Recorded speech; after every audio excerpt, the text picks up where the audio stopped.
5장입니다. 야고보서 5장 13절로 18절까지.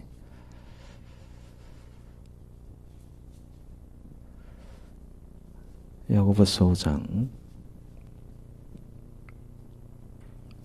13절에서 18절까지 우리 한 절 한 절 교독하겠습니다.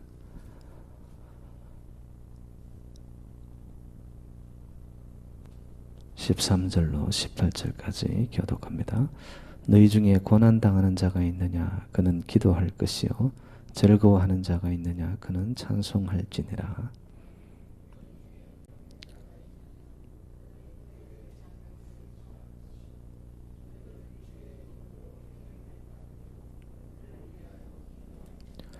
믿음의 기도는 병든 자를 구원하려니 주께서 그를 일으키시리라. 혹시 죄를 범하였을지라도 사하심을 받으리라.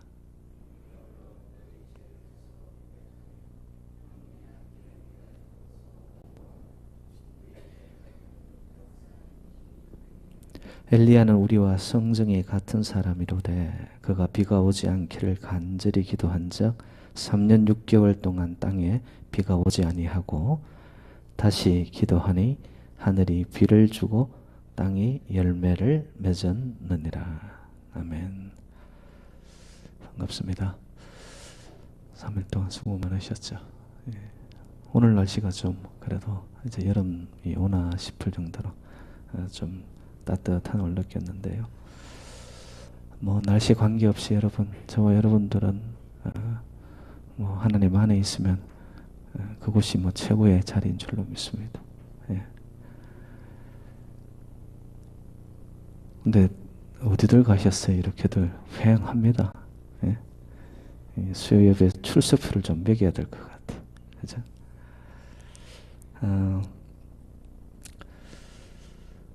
여러분들 우리의 신앙 여정을 마치고 이렇게 하나님이 저와 여러분들을 부르시잖아요. 예. 그랬을 때 여러분들은 어떤 사람으로 이렇게 기억되기를 원하십니까?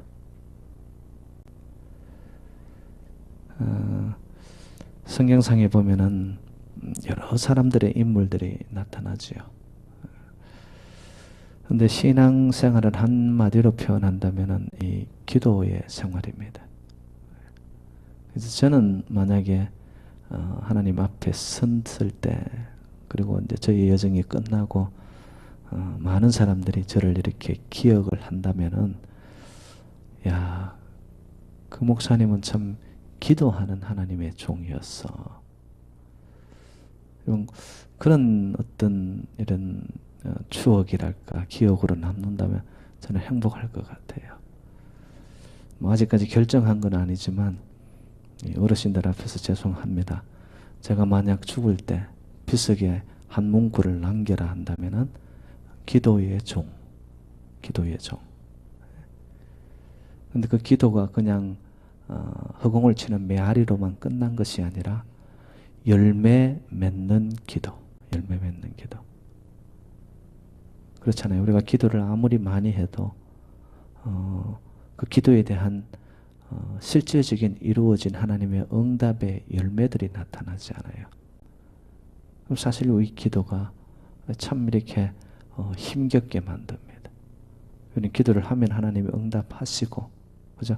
그 응답에 대한 열매들이 맺혀야 되는 것이거든요. 그래서 저는 기도는 물되는 것이다. 물되는 것이다. 여러분, 가뭄이 오면은 아무리 좋은 씨앗이라 하더라도 여러분 그 물을 먹지 아니한 그러한 씨앗 아니면은 뭐 그러한 것들은 열매를 맺을 수도 없어요. 뿌리를 내리지도 못하는 거예요. 싹을 틔우지도 못하는 거죠. 우리 신앙생활에 저는 기도는 물되는 것과 똑같은 것이다. 예. 여러분 혹시 신앙생활을 하면서 내 심령이 자꾸 답답하고 뭔가 이렇게 건조해지는 것 같고요. 그리고 하나님의 살아계심이 저 멀리 있게 이래 느껴지는 것 같습니까? 여러분 그때 딴 거 없습니다. 그냥 엎드리세요. 기도가 한번 이래 깊어지는 기도로 나가보세요. 그러면 내 심령에 회복이 되기 시작합니다.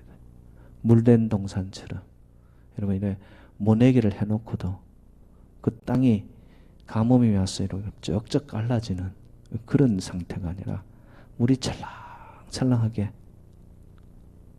못 심어 놓은 곳에 모판에 이런 그렇게 물이 차 있는, 그러면 자라나거든요. 자라난단 말이죠. 기도는 바로 우리의 심령에 물을 대는 것과 똑같다. 물을 대는 것과 똑같다. 그래서 여러분 신앙생활을 하시면서 정말로 내 삶 속에서 무언가가 이렇게 막힌 듯 할 때 여러분이 돌아봐야 할 것이 뭐냐. 내 기도가 살았나. 내 기도가 살았나. 예. 그러면 우리가 어떤 기도를 해야 되는 건가. 그냥 기도를 하고 어떤 엎드린다고만 기도가 다 응답이 되고 열매를 맺느냐. 그렇지가 않습니다. 오늘 본문에는 보니까 그 기도에 대한 구체적인 하나의 모습이 나타납니다. 15절에 보니까 이런 표현이 있습니다. 믿음의 기도. 믿음의 기도. 그냥 아무 생각 없이 와서 드리는 이런 기도를 말하는 것이 아니라 기도를 할 때 우리의 기도의 어떤 내용이라고 할까. 이게 보니까 믿음을 바탕으로 한 기도를 해야 된다 이거예요. 그럴 때 병든 자도 낫게 되고 죄로 인하여서 그 마음에 답답함을 안고 있는 자도 사함을 받고 용서함을 받고. 그래서 여러분 기도는 말할 것 없이 이거는 믿음의 기도가 돼야 됩니다. 믿음의 기도가 돼야 돼요. 그러면 도대체 목사님 그 믿음이라는 것은 무엇을 의미하는 것이냐? 하나님이 어떤 분인가에 대한 확신을 갖는 것이 믿음입니다. 제가 성경을 쭉 보면서 제가 두 가지만 여러분 하나님은 어떤 분이신가 제가 소개를 하겠습니다. 하나님은요, 첫 번째 죽이시는 분이 아니라 살리시는 분입니다. 그거에 대한 확신을 여러분들이 가져야 돼요. 그럼 성경에 보면은 하나님은 죽은 자도 살리시는 하나님이세요. 예수 그리스도의 사역을 여러분 한번 보시기 바랍니다. 죽은 나사로를 살리시는 예수 그리스도. 구약에 나타나는 하나님의 모습도 이스라엘 백성들 공동체를 가나안 땅으로, 젖과 꿀이 흐르는 땅으로 살리시고 생명을 그들에게 주시는 하나님이에요. 예. 여러분 하나님은 창조의 하나님이심을 믿으십니까? 창조주 하나님은 알파와 오메가 되신 그 하나님. 그 하나님이 하시는 사역을 한마디로 표현해라. 살리는 일을 하시는 분이에요. 살리는 일을. 실제적으로 우리의 육체도 살리실 뿐만 아니라 우리의 영혼을 살려내시는 분. 영혼을 살려내시는 분. 왜? 그분이 우리를 지으신 분이기 때문에. 가장 잘 아시는 분이란 말이죠. 여러분 빌립보 가이사랴 지역 거기에 이르렀을 때에 그 빌립보 가이사랴 지역의 특징이 있습니다. 그때의 대도시였습니다. 그래서 예수님이 그 지역을 지날 때에 그때 아주 발달한 문명들을 보고 물질 문명, 수많은 사람들이 그 상업이 활성화되어 가는 이 모습, 그 대도시를 보고 거기서 예수님이 제자들에게 묻습니다. 사람들이 나를 누구라고 하느냐? 주로 엘리사라고도 이야기하고 이렇게 표현한다라고 제자들에게 묻습니다. 너희는 나를 누구라고 하느냐? 기억하시죠? 베드로가 어떻게 고백했습니까? 마태복음 16장 16절에 보면 주는 그리스도시요 살아계신 하나님의 아들이시니이다. 하나님을 표현할 때 성경에 항상 따라다니는 것이 뭐냐? 살아계신 하나님. 그 살아계신 하나님은 저와 여러분들도 살리시는 하나님이라는 거예요. 그래서 우리가 믿음의 기도를 할 때 그 첫 번째 믿음은 하나님에 대한 확신이 뭐냐? 나를 살리시는 하나님이구나. 나를 살리시는 하나님이라는 것. 두 번째, 하나님은 빼앗아가는 분이 아니라 풍성하게 채워주시는 분입니다. 부족한 것은 공급해 주시고요. 연약한 것은 강한 것으로, 우리가 아파하는 곳은 하나님이 치유하심으로 항상 우리의 삶을 풍성하고 풍요롭게 만들어주시는 하나님이십니다. 요한복음 10장 10절 말씀입니다. 내가 온 것은 양으로 생명을 얻게 하고 더 풍성히 얻게 하려는 것이라.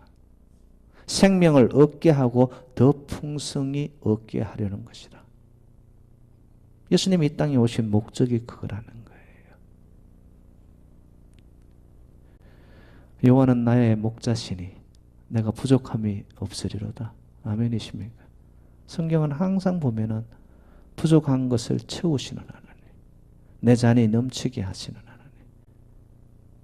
사망의 옳지만 골짜기를 다닐지라도 내가 해를 두려워하지 아니하면 그의 지팡이와 막대기가 나를 안위하시나이다.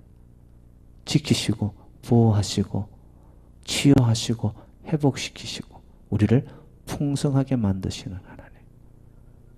여러분, 하나님에 대한 이 두 가지에 대한 것을 여러분들이 확신을 가지고 믿으시기를 바랍니다. 아, 하나님은 나를 살리시는 분이구나. 또 하나님은 나를 채워서 풍성하게 만드시는 분이시구나. 그래서 내가 부족함이 없도록 내 잔이 넘치도록 하시는 분이 바로 하나님이시구나.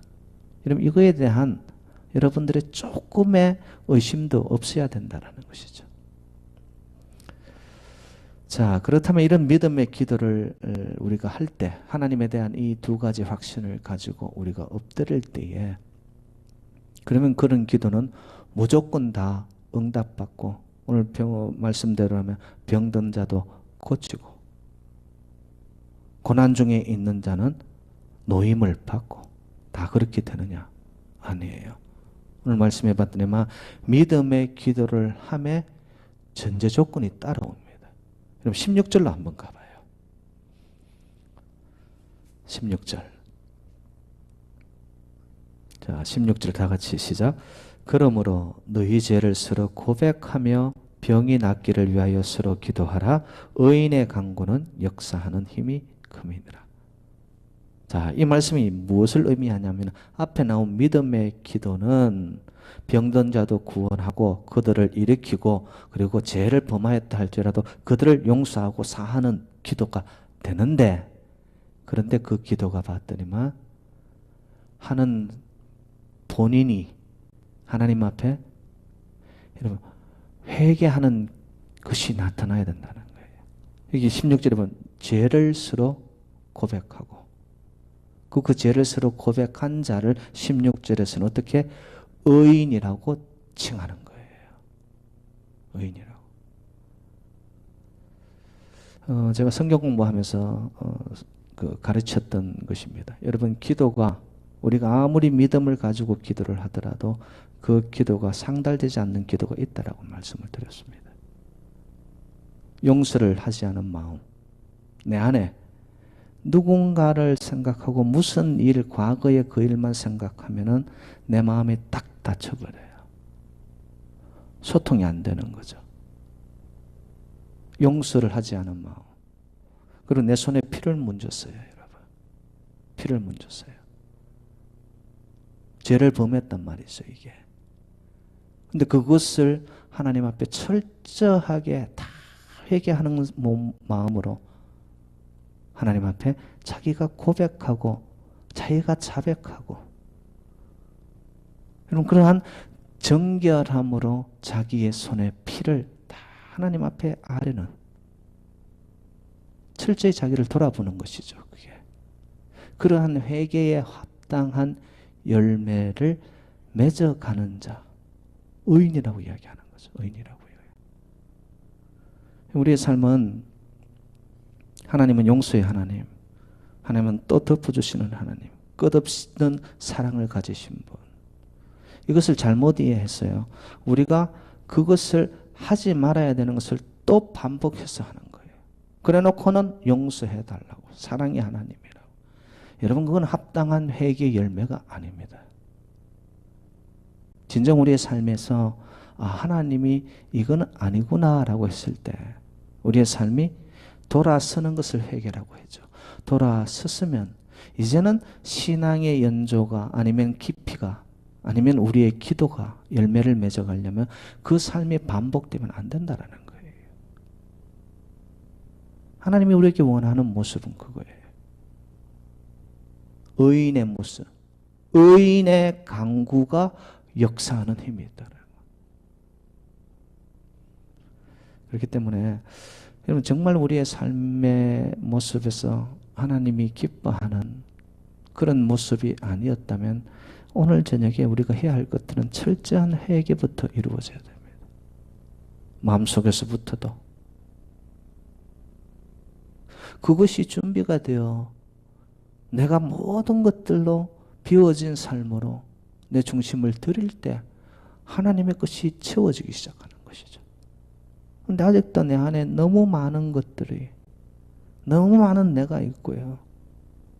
해결받지 못한 여러 가지의 삶의 무게들이 그대로 어두움으로 안고 있단 말이죠.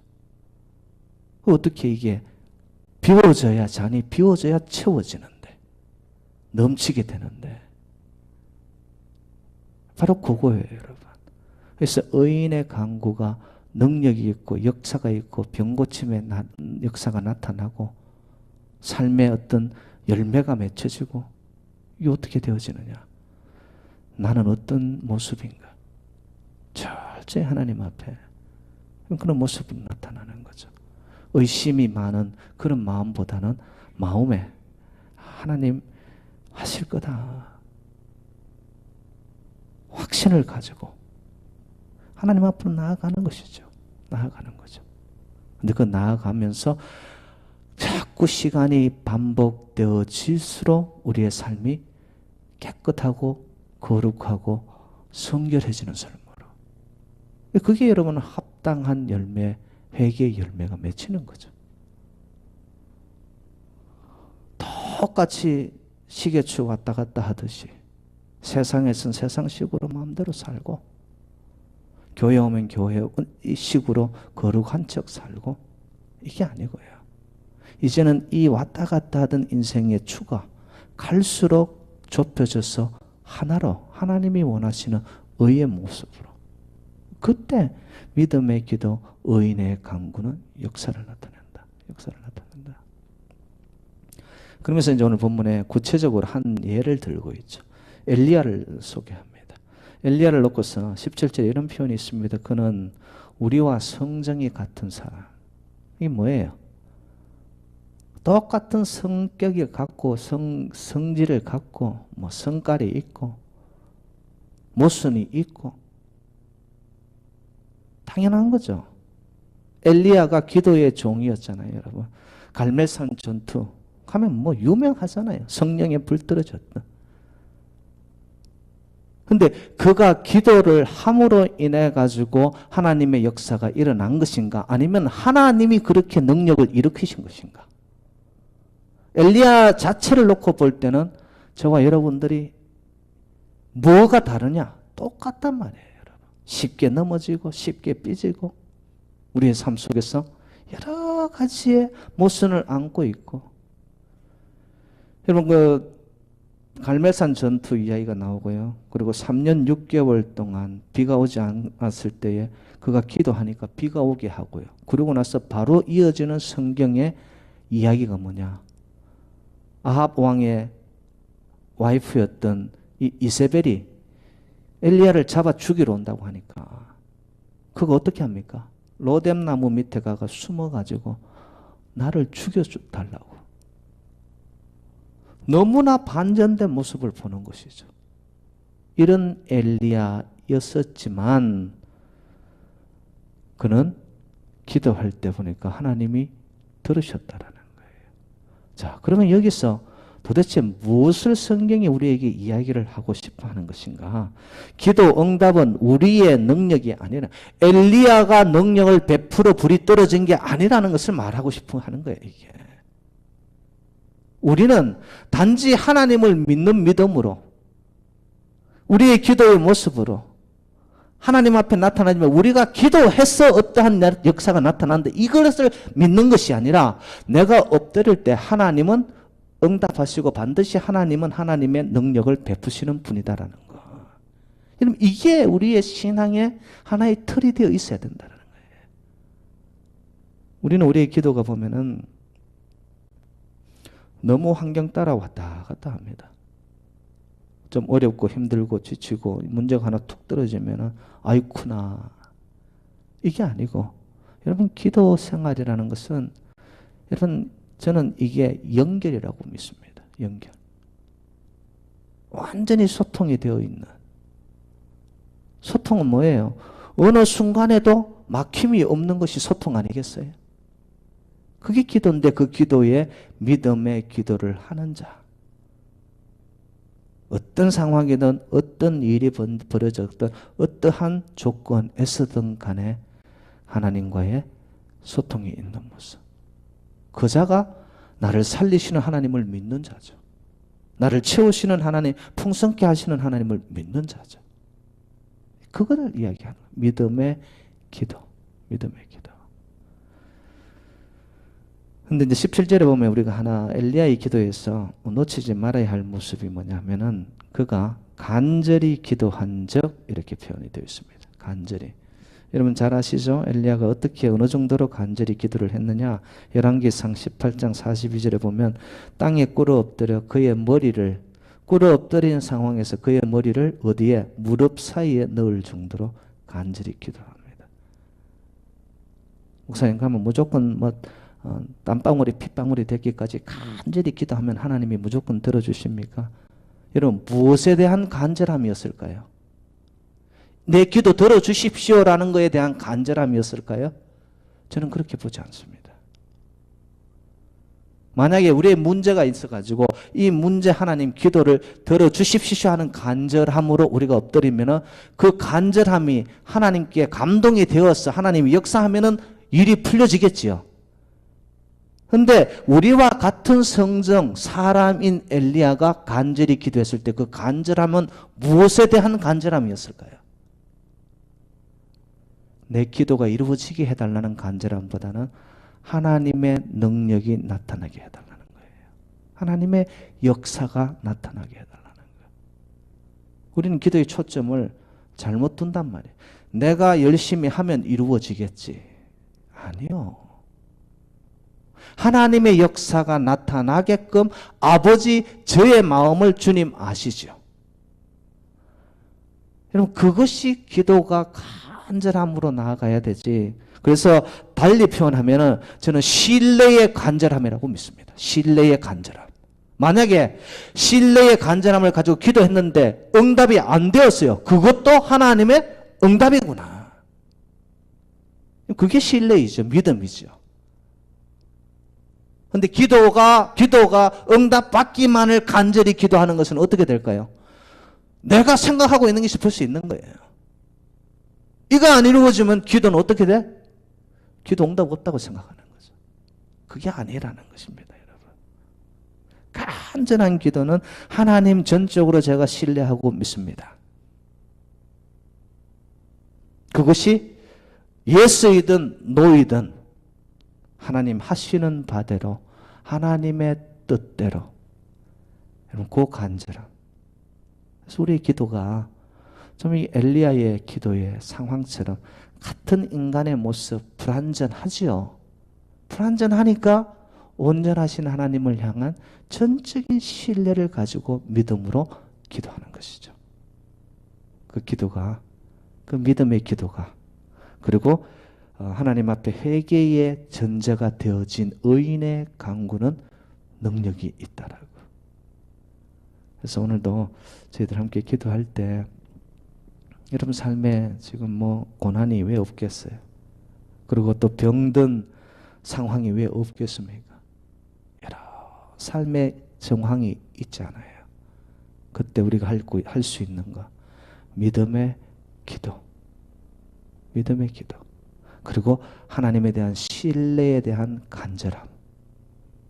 하나님 뜻대로 하옵소서. 근데 여러분 그 뜻이 우리의 뜻을 넘어 하나님의 뜻이 이루어지는 곳에는 반드시 살리는 역사가 있다. 그리고 풍성케 하신다. 우리를 채워주신다. 우리의 삶을 하나님께서는 언제나 잔이 넘치도록 넉넉히 하신다라는 믿음. 그 믿음을 가지고 오늘 저희들 함께 기도의 시간을 좀 갖도록 하겠습니다. 먼저 우리 찬양부터 하도록 하겠습니다. 영광의 주님 같이 한번 찬양하도록 하겠습니다.